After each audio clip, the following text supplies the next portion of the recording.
Hey everybody, welcome to another edition of Tuesday Talks with Ashley Hanna and Angelo Datseris, your go-to team for all things real estate related, mortgages as well. Hang on one second while I wait for my other host to hop on with me, and we have a lot to talk about today. As always, please feel free to drop any questions you'd like us to answer on today's talks in the comment section below. We would love to hear from you, and show some love. If you find what we're doing enjoyable, please share it with your friends, drop us a comment, or give us a like. We also just created a YouTube channel, so more on that later, where we'll have all of our Tuesday talks that we've done posted. And yeah, all right, I see Angelo has popped on, and now stand by while I get the magic join.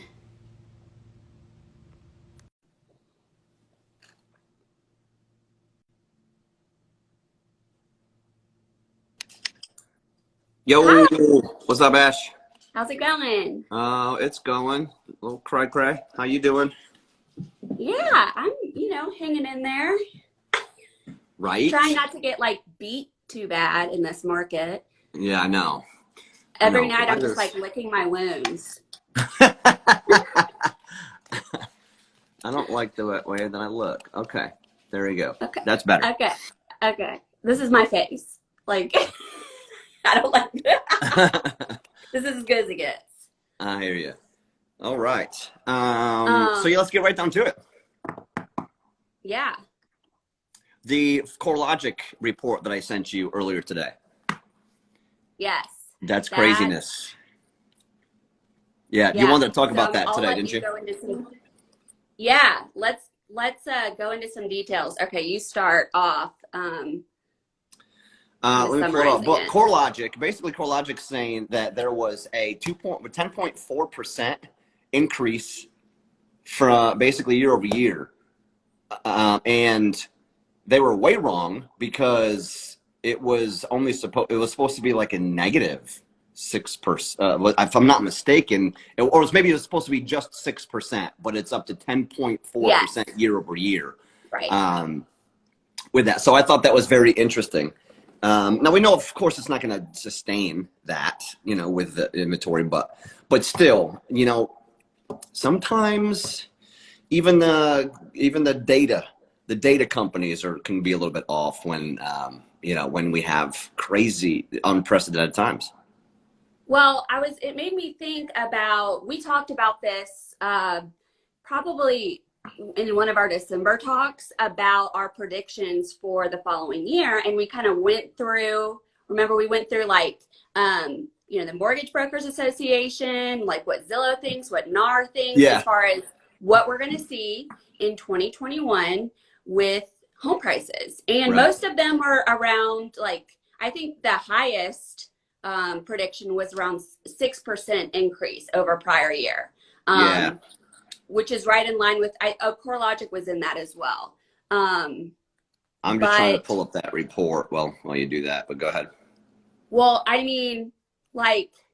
yes, looking at, on a broad perspective, if we're looking at year over year, the price appreciation, these sales prices year over year are double digits, right? Pretty much across every board. Something even more startling though, that I do think is important, because I personally am always looking at data for my neighborhood, and seeing the month over month increases in sales price. Yeah. I was shocked. I mean, we're talking 3%. I mean, that's insane. Yeah. That's nuts. And so what you were looking at your neighborhood in Christmastown, USA, right? Just in that little, nugget, that little area right there. Yes. Interesting.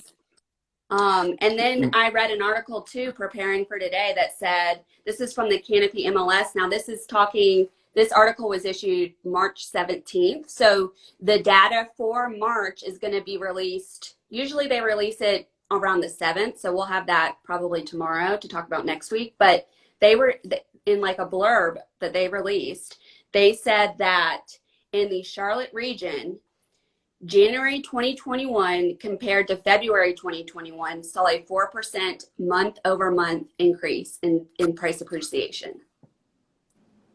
Wow. Wow. No wonder Hold everybody's, I know, right? That's just crazy, crazy. Yeah, it's at, I just pulled up that article. Hey, Haley Hajar, thanks for watching. I just pulled up that article, and it's at a 15-year, the annual price appreciation is at a 15-year high in February from what CoreLogic has reported. Craziness. Craziness. It is a challenge, and this is kind of how I advise my buyers right now. I say, I'm just going to break it down for you. And I actually have like a personal story that I also tell to help give some perspective. So me and my husband put an offer in, Angelo, on a house last Tuesday. We knew that this house was coming on the market. We've been watching it since December. We had conversations. So the house went active on Tuesday of last week. We got an appointment to show it at 10:30. By that appointment, they already had an offer in. And this price point is something that normally doesn't see all this competition because it was priced over $450. So like, in a normal market, you usually don't see multiple offers at that price point. Right. Yeah. We lost and we bid over ask, 30-day close. We waived everything, which I don't recommend doing unless you know the house intimately well, which we happened to do that. And we knew that we were going to stay put in that house for a minute. So we felt comfortable waiving these things. We lost to an all cash offer that was apparently much higher than us. And it did break my heart. And I was like, I wish I had a real estate agent to call and cry to. Yeah. But I just had to like, give myself pep talks. Right. Man. So I told my buyers, I'm like, first of all, the list price is not like, that's just basically a starting point. Like, that's to give you a frame of reference, but don't plan on getting anything for list price right now. No.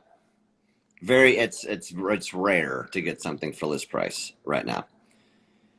It's rare. What are you seeing with how do you feel about, there is a lot of chatter on like the Facebook groups and just like in the real estate world about waiving clients, like agents advising their clients to waive like appraisals, like saying like that they'll cover any difference in appraisal. I have two right now where and the ask was and this is an insane because the price point was almost $1 million. They offered 100 over, a little bit more than 100 over.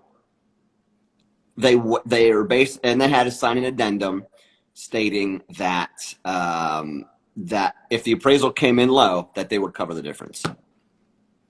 But did they have to provide like a bank statement too? No, just some sellers want to see that cash. Yeah, well, for this particular one, no, and I just. Wow. And this isn't like a $300,000 or $400,000 price point. This is $1 million price point. It's like, who says there's no money out there? Well, I'm like, all these people that are like bringing $500,000, $600,000, $700,000 in cash to the table. I'm like, I'm living life wrong because right, we doing something wrong. What's up. Yeah. We are doing something wrong. And the due diligence, on this, 50. $50,000. $50,000. Well, this dude was sweating bullets because I saw that due diligence. I'm like, man, if something happens with this loan approval, somebody's gonna be mad at me. But it's okay. He's already approved. But it's fine. It's fine. He's good. He's good. Jesus. I mean, like, and what people don't understand in the state of North Carolina, your due diligence that you have to give to the sellers at the time of contract, when you're putting an offer in is, I always tell my clients, I'm like, think of it that it's like money that you're giving out, and the only way to recoup that money is if you go to close. So right.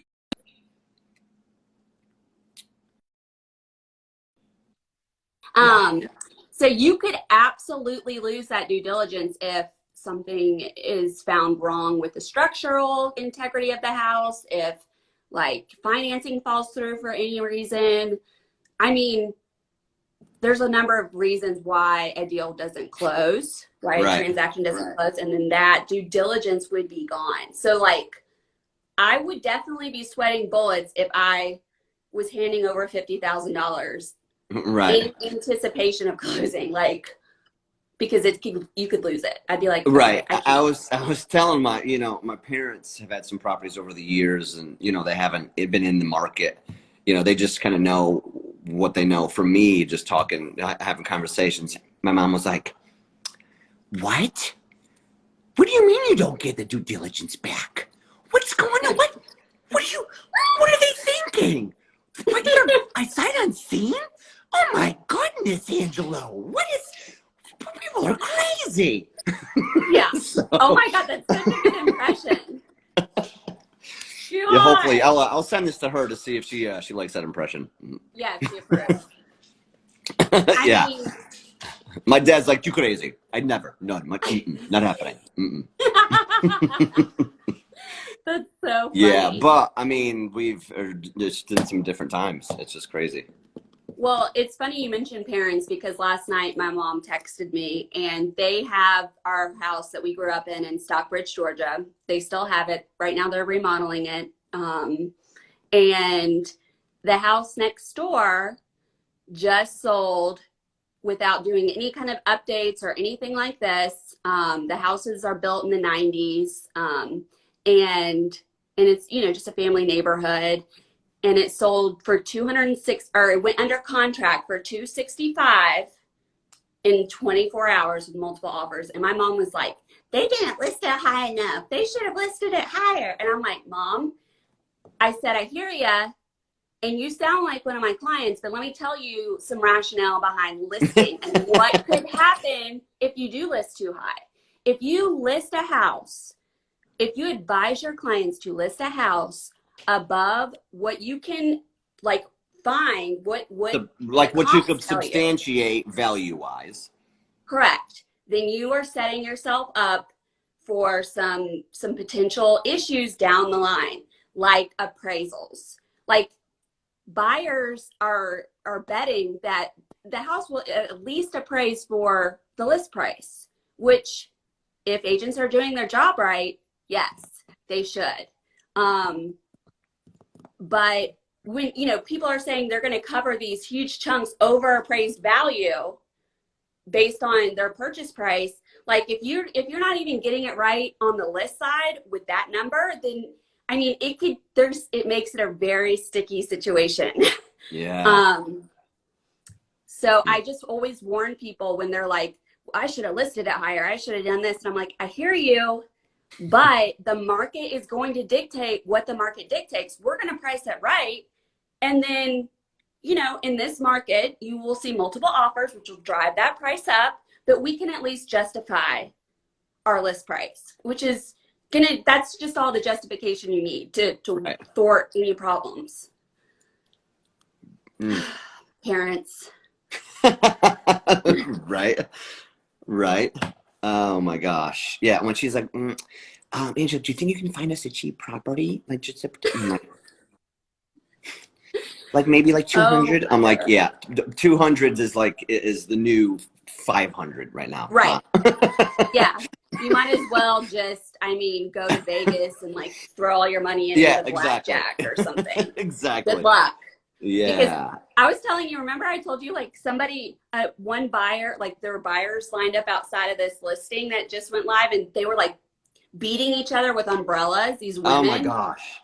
Like it is brutal out there. I'm like, oh my God. Like I get it, but whoo. Right. Like the agents are just eating popcorn on the sideline. They got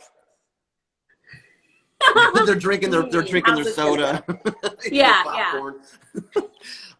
So the new property a few doors down on Commonwealth that it's actually 4108 Commonwealth. It's not listed yet. I checked.